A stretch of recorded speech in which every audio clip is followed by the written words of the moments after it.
Hey, time for part two on the AXS Sports Minute or so. Our look at Major League Baseball. Time to check out the American League. Who's going to win the pennant? Who's going to the World Series?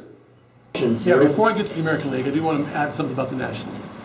In the National League, you notice there's one team I'm leaving out of the playoffs, and that's the St. Louis Cardinals. And it is very hard to leave the St. Louis Cardinals out of anything. They've lost a lot free agency, but this is still the St. Louis Cardinals. They're like the Patriots. They're always there, no matter if you know the names or not.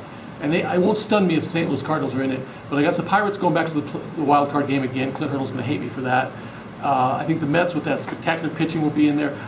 The National League is the better league now. These are all great teams that are going to be in the playoffs, but I do expect the Washington Nationals to reemerge after a terrible year last year. It's a surprise to me. Okay, American League. In the American League, I think the Houston Astros win the West after barely losing it last year to the Rangers. This is the year, maybe even a year ahead of schedule, according to Sports Illustrated. Houston Astros will step up and win the American League West. A lot of people picking Seattle. I don't see that. I don't see the Mariners. I see the Houston Astros. In the Central, why would you not pick the Kansas City Royals? I mean, they again, another team that's proven they can lose players and continue to rebuild and reload and continue to be in it. Now, there's not a bad team in the American League Central. Cleveland's very good. Minnesota's going to be good. My friend Paul Molitor's going to get that team in the mix.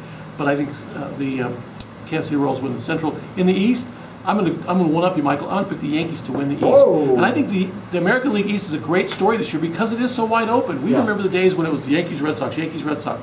Toronto could easily win the division. Tampa Bay's going to be right in the mix. The Royals maybe not, but the American League East will be very interesting. I don't think the Red Sox have tried to throw a team together with a bunch of stars the way the Dodgers did the past few years. And the way the Padres did last year, that doesn't always work. Pablo Sandoval starting the year on the bench. I mean, it's going to be bumpy in Boston. I'm going to pick the Yankees to win the East. My wild card teams in the American League are the Toronto Blue Jays and the Texas Rangers. We do want to see them play again anyway in the playoff game, right?